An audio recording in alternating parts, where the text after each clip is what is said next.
आज के सूत्र को प्रिय दर्शकों आजमाइए, और आपको आजमाने की आवश्यकता नहीं। अब अगर आप किसी की भी कुंडली में ये चीज पाते हैं तो आंख बंद करके, इतना विश्वास रख करके ये सूत्र कह सकते हैं, क्योंकि मैं कम से कम 300 से 400 कुंडलियों पर इस सूत्र को आजमा चुका हूं। क्या सूत्र है प्रिय दर्शकों? जन्म कुंडली में 12 नक्षत्र कौन कौन, इनको जरा नोट कर लीजिए और समझ लीजिए, समझ लेंगे आप। और 4 ग्रह कौन कौन से? चंद्रमा के 3, पहला तो ग्रह चंद्रमा हुआ, और इसके 3 नक्षत्र कौन कौन? रोहिणी, हस्त और श्रवण।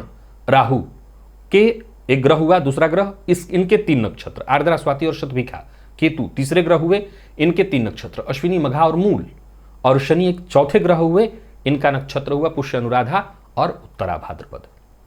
प्रिय दर्शकों, संभवतः अगर आप इन सारे नक्षत्रों को याद नहीं रखे हैं तो अभी पहले तो अपनी ही कुंडली खोल लीजिए।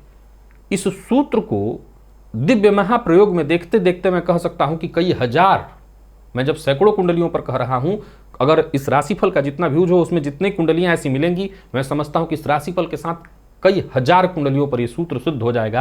यानी आंख बंद करके कहना है, ऐसा होता है। सूत्र क्या है प्रिय दर्शकों? इन्हीं नक्षत्रों में, ध्यान से सुनिएगा, इन्हीं नक्षत्रों में ये जितने राहु, केतु और शनि के नक्षत्र हैं, इनमें चंद्रमा हो। राहु, केतु और शनि, इन्हीं के नक्षत्र में आपको किसी कुंडली में चंद्रमा दिखाई पड़ रहे हैं, अथवा चंद्रमा के नक्षत्र में राहु, केतु और शनि आपको दिखाई पड़ रहे हैं। आप इस सूत्र को समझ लीजिए कि वो 3 ग्रह एक तरफ, चंद्रमा एक तरफ। चंद्रमा के नक्षत्र में या तो उनमें से कोई एक ग्रह हो, या चंद्रमा इन तीनों ग्रहों के, यानी या तो 9 नक्षत्र में चंद्रमा हो, या वो तीनों ग्रह इन 3 नक्षत्र में किसी में हो। प्रिय दर्शकों, आजमा लीजिए। आजमाया हुआ है ऐसा व्यक्ति अज्ञात भय का आजीवन शिकार रहेगा। मैं यहां तक कि बहुत बड़े पद पर बैठे व्यक्तियों की भी बात कर रहा हूं जो बेहद पढ़े लिखे हैं, बल्कि अगर उनसे साइड से बातचीत किया जाए तब तो वो ये भी कह दें कि जो होगा देखा जाएगा, मैं कर्म में भरोसा करता हूं, मुझे किसी भी बात का भय नहीं है, इत्यादि इत्यादि इत्यादि। वो जितनी बड़ी बड़ी बातें करते हों, बल्कि मैं ये तक कह दूं कि आपके सामने बैठा व्यक्ति, वो डॉक्टर हो, इंजीनियर हो, कोई हो, वो अज्ञात भय से पीड़ित होगा ही होगा। 100 में से 100% वो अज्ञात भय से पीड़ित होगा। और जरा बारीक जानना चाहते हैं तो ये देखिए कि चंद्रमा, ये पहले तो नक्षत्र किस भाव में है, और जिस भाव में है वहां पर ये भाव कौन सा है। चंद्रमा है तो, राहु केतु शनि है तो, ये भाव कौन सा आपको मिल रहा है। अगर और बारीक जाकर के उस व्यक्ति को आप आश्चर्यचकित करना चाहते हैं तो आप कह सकते हैं कि इस भाव से संबंधित, वो जिस भाव से जुड़ा हुआ हो, इस भाव को लेकर के आप सदैव अज्ञात भय में रहते हैं। आप आजमा लीजिए। अब आमतौर पर एक उदाहरण से आपको बता दूं, सपोज कीजिए कि कोई अधिकारी है, यहां तक कि वो सरकारी अधिकारी हो, प्राइवेट सेक्टर का कोई नौकरी करने वाला बंदा हो, अगर उसके 10वें भाव में ऐसी स्थिति बनी हुई है तो अपने कार्यक्षेत्र को लेकर के इतने अज्ञात भय में रहकर, उसकी कोई समस्या उसको नहीं है, फिर भी वो सोचता रहेगा, फिर भी वो डरता रहेगा, कहीं ये ना हो जाए, कहीं वो ना हो जाए, कहीं ऐसा दाग ना लग जाए, कहीं वैसा दाग ना लग जाए।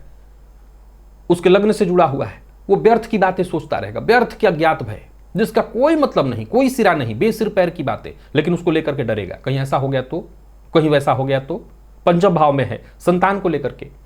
मैंने इस सूत्र को एक बार पूर्व में भी बताया था, तब इतनी कुंडलियों पर इस सूत्र को आजमाया नहीं था, उस समय कुछ एक कुंडलियों पर ही सूत्र को आजमाया था। मैं हमेशा बताया करता हूं कि जिन सूत्रों को मैं ग्रंथों से लेता हूं, पहले उसे अपने जितने हो सके कुंडलियों पर आजमा लेता हूं, तब जाकर के आपके सम्मुख उन सूत्रों को लेकर के मैं आता हूं। मैं इसीलिए कहा करता हूं कि सूत्र मेरे द्वारा बनाए नहीं है, मैं सूत्रों को बनाता नहीं हूं। फिर भी आपकी संतुष्टि के लिए अगर मुझसे पूछा जाए तो मैं तो आजमाना भी ना चाहूं, क्योंकि मैं जानता हूं कि जिन ऋषियों के द्वारा यह तय किया गया, बनाया गया, वो अपने आप में इतने महान खोजी थे, इतना ज्यादा उनका अध्ययन और अन्वेषण इतना उनका गहन था कि हम वैसा कर ही नहीं सकते हैं। पर फिर भी आपकी संतुष्टि के लिए कई बार लोग कह देते हैं कि आपने इसको आजमाया, उसके लिए तो ये सूत्र कई सैकड़ों कुंडलियों पर आजमा चुका हूं। आप आंख बंद करके सामने वाले को कह सकते हैं कि आप इन मामलों में अज्ञात भय से भयभीत रहते हैं। वैसे तो ये सूत्र कहीं भी दिखे, आप उस व्यक्ति को कहिए आप अज्ञात भय से भयभीत रहते हैं। अगर उसको और करीब से बताना चाहते हैं तब भाव देख करके बता दीजिए कि इस भाव से संबंधित अज्ञात भय आपके मन में हमेशा रहेगा। और जिनकी कुंडली में है वो तो अभी के अभी आजमा सकते हैं। इस बात की पुष्टि कर दें, संख्या 1000 में पहुंच जाएगी अभी। तो आशा करता हूं ये दिव्य सूत्र आपने आज नोट भी कर लिया होगा, समझ भी लिया होगा, और जिसको भी बताना हो बता भी सकते हैं।